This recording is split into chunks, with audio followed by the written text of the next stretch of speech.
আকাশবাণী কলকাতা স্থানীয় সংবাদ পড়ছি সুদীপ বসু।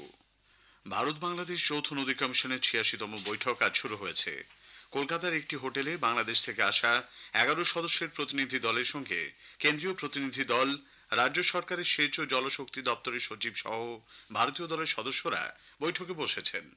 বৈঠক থেকে গঙ্গা পদ্মা জল চুক্তির পুনর্নবীকরণ সহ বেশ কিছু গুরুত্বপূর্ণ সিদ্ধান্ত নেওয়া হতে পারে। তার মধ্যে অন্যতম গুরুত্বপূর্ণ ভারত ও বাংলাদেশের মধ্যে দিয়ে বয়ে চলা নদীগুলির সমস্যা নিয়ে আলোচনা। দুই দেশের সচিব পর্যায়ের বৈঠকের পর গঠিত হতে পারে ৬ সদস্যের একটি টেকনিক্যাল কমিটি। সেখানে দুই দেশের প্রতিনিধিরাই থাকবেন। এই টেকনিক্যাল কমিটি আগামীকাল বৈঠক করবে। কমিটি আগামী ৩ মাসের মধ্যেই চুক্তির ভবিষ্যৎ নির্ধারণ করবে বলে খবর। শিল্পের স্বার্থে কোন দপ্তরের হাতে কত জমি আছে রাজ্য সরকার আগামী ৭ দিনের মধ্যে তা জানতে চেয়েছে। এর প্রেক্ষিতে মুখ্য সচিব মনোজ পান্থ বিভিন্ন দপ্তরের কাছে জমির পরিমাণ দ্রুত জানানোর নির্দেশ দিয়েছেন। রিপোর্ট হাতে আসার পরে তা পর্যালোচনা করে পশ্চিমবঙ্গ শিল্প উন্নয়ন নিগমের হাতে সেই রিপোর্ট তুলে দেওয়া হবে। এরপর জমি সংক্রান্ত যাবতীয় তথ্য সংশ্লিষ্ট পোর্টালে আপলোড করা হবে। মূলত ক্ষুদ্র ও মাঝারি শিল্প এবং তথ্য প্রযুক্তি সংস্থাকে এই জমি দেওয়া হবে বলে ঠিক হয়েছে।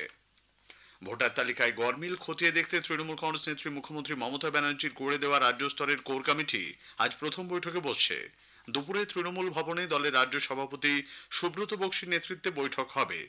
সাধারণ সম্পাদক অভিষেক বন্দ্যোপাধ্যায় সহ কমিটিতে থাকা অন্যান্য শীর্ষ নেতাদের বৈঠকে ডাকা হয়েছে। গত এক সপ্তাহে কোন জেলায় এ বিষয়ে কি কাজ হয়েছে কমিটি সে বিষয়ে আলোচনা করবে।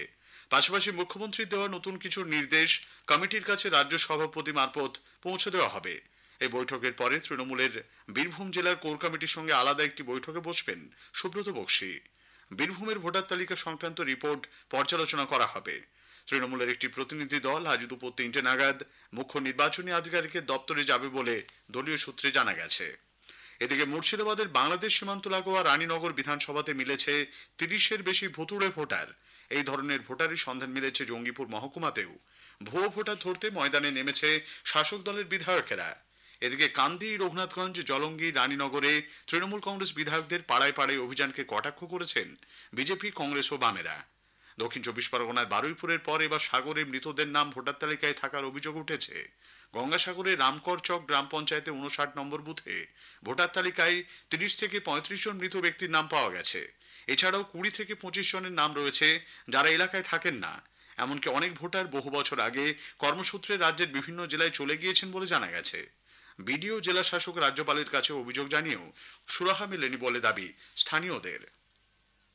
মালদার বৈষ্ণবনগরের চামাগ্রাম হাই স্কুলে ইংরেজি পরীক্ষার আগে শিক্ষকদের নিগ্রহের ঘটনার তদন্ত শুরু করেছে পুলিশ।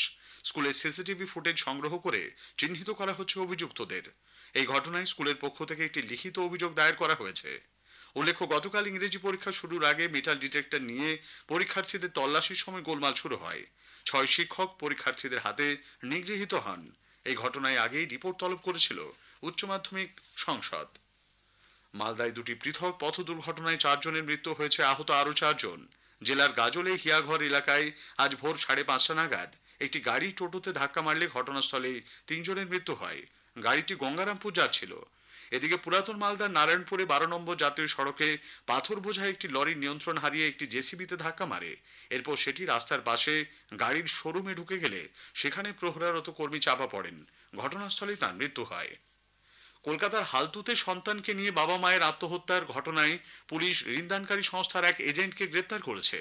ঘরের দেওয়ালে লেখা সুইসাইড নোটে চঞ্চল মুখোপাধ্যায় নামে ওই ব্যক্তির নাম লেখা ছিল।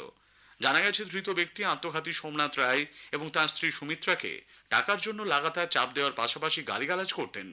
আজ তাকে আদালতে তোলা হবে। এই ঘটনায় এই নিয়ে মোট ৩ জনকে গ্রেপ্তার করল পুলিশ। কলকাতা সহ দক্ষিণবঙ্গে সর্বত্র আপাতত বৃষ্টির সম্ভাবনা নেই বলে জানিয়েছে আলিপুর আবহাওয়া দপ্তর। বিভিন্ন জেলায় আজ তাপমাত্রার পারদ বেশ কিছুটা নেমেছে। আজ কলকাতায় সর্বনিম্ন তাপমাত্রা ছিল ২০.২ ডিগ্রি সেলসিয়াস, যা গতকালের থেকে প্রায় ২ ডিগ্রি কম। এদিকে চলতি সপ্তাহে উত্তরবঙ্গের ৩টি জেলায় বজ্রবিদ্যুৎ সহ ঝড় বৃষ্টির পূর্বাভাস রয়েছে। আকাশবাণী কলকাতার সংবাদ বিভাগে ক্যাজুয়াল ভিত্তিক নিয়োগ পরীক্ষার চূড়ান্ত ফলাফল প্রকাশিত। আকাশবাণীর সোশ্যাল মিডিয়াতে তা পাওয়া যাচ্ছে। দপ্তরের রিসেপশন এবং নিউজ রুমের নোটিশ বোর্ডেও তালিকা টাঙানো হয়েছে। স্থানীয় সংবাদ শেষ হলো। এরপর খবর বিকেল ৫টা বেজে ১০ মিনিটে।